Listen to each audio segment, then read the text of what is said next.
Hello बच्चों, let's read the question. The mass per unit length of a uniform wire is 0.135 gram per centimeter. A transverse wave is of the form y is equal to minus 0.21 sin x plus 30 t is produced in it, where x is in meters, t is in seconds. The expected value of the tension in the wire is x into 10 raised to power minus 2 Newton. Value of x is rounding off to the nearest integer. Okay, let us start solving this question. तो आइए इसके की concept की बात करते हैं. जो इसका की कॉन्सेप्ट है वो ये बनेगा कि जो हमारा स्पीड होगा, जो हमारा स्पीड ऑफ ए पल्स और wave on a string under tension, speed of a pulse और wave under tension, speed of a pulse or a wave under tension can be written as वो किसके बराबर होता है? that is always equal to V is equal to under root of tension divided by mu. T क्या होता है? T is the tension in the string और जो मेरा म्यू होता है this is mass per unit length. आइए अब गिवन कंडीशंस पे थोड़ी सी चर्चा करते हैं. गिवन इसने क्या दिया है क्वेश्चन में वो हम देखते हैं. जो मेरी mass per unit length mu है that is given in the question, that is equal to mass per unit length. वो किसके बराबर है? That is equal to 0.135 gram per centimetre. Okay, दूसरा पॉइंट जो मेरी ट्रांसवर्स वेव दी गई है, so y is equal to equation of the transverse wave that is equal to minus 0.21 sine of x plus 30t. What is this? This is the transverse wave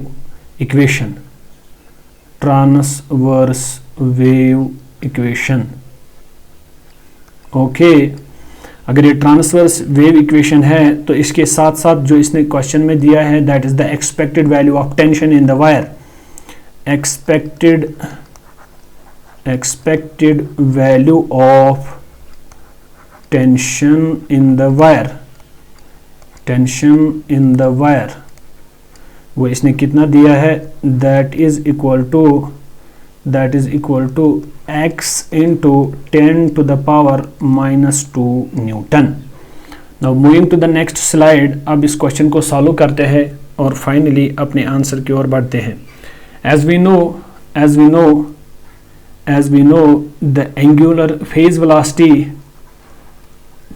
velocity जिसको हम v से represent करते हैं that is equal to angular frequency upon k is the wave number. This is angular frequency and this is the wave number. Okay, तो phase velocity मेरी ये निकल के आ गई. बट अगर मैं क्वेश्चन की ओर नज़र दौड़ाऊं तो यहाँ से मुझे पता चलता है कि इक्वेशन ऑफ अगर मैं यहाँ से फिर से ट्रांसवर्स वेव इक्वेशन लिखूँ that is equal to minus 0.21 sine of x plus 30t. and if I relate this equation with this, y is equal to a sin kx plus omega t. this is a standard format. तो यहाँ से मुझे पता चल रहा है कि amplitude is minus 0.21 और k का जो वैल्यू है इसमें k का वैल्यू 1 है और ओमेगा का जो वैल्यू है दैट इज 30. ये तो मुझे स्टैंडर्ड इक्वेशन से पता चल रहा है. आइए फेज वेलोसिटी को निकालते हैं. v is equal to omega by k that is 30 upon 1. This will be 30 metre per second. तो ये मेरी फेज वेलोसिटी निकल के आ गई. तो आगे बढ़ने की कोशिश करता हूँ. मैं म्यू मेरे को पता है, म्यू किसके बराबर है? That is equal to mu that is given in the question. अगर क्वेश्चन की तरफ नज़र दौड़ाएंगे that is equal to 0.135 gram 0.135 gram per metre, that is mass per unit length होता है. ओके, लेकिन इसको हमें ऐसा यूनिट्स में लेके आना है. This will become 0.0135 kilogram per metre. ये होता है हमारा म्यू.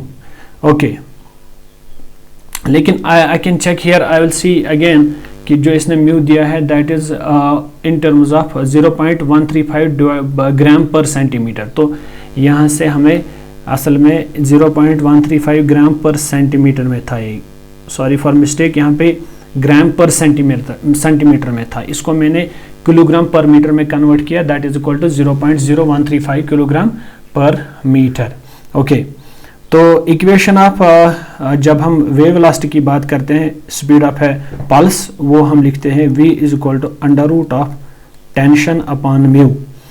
ओके, तो v जो है वो मेरा ऑलरेडी निकल के आ चुका है. Phase velocity that is 30 is equal to under root of tension divided by mu.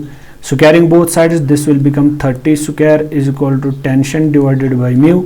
तो इस चीज़ को आगे यहाँ पे लेने की कोशिश करता हूँ मैं. This is 900 is equal to tension का वैल्यू मुझे पता है. टेंशन का वैल्यू है that is x into 10⁻⁻² whole divided by mu. Mu का वैल्यू भी आपको पता है दैट इज 0.0135. तो जब मैं इसको सॉल्व करता हूँ दिस विल बिकम 900. तो ये 10⁻⁻² यहाँ नीचे आ जाएगा 10⁻⁻².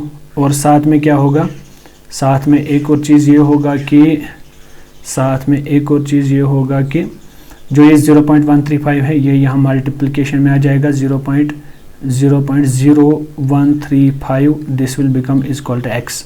तो मेरा x आ गया बराबर, जब मैं इसको सॉल्व करता हूँ तो x किसके बराबर आ चुका है. This is 9 into 10⁻⁴ into 135 whole divided by 1234. तो ये 4 और ये 4 कैंसल. 9 इंटू 135 को जब मैं मल्टीप्लाई करता हूँ दिस विल बिकम 1215. ये मेरा x का वैल्यू निकल के आ चुका है. Hope you got the answer of this question. So the final answer of x is 1215. Thank you.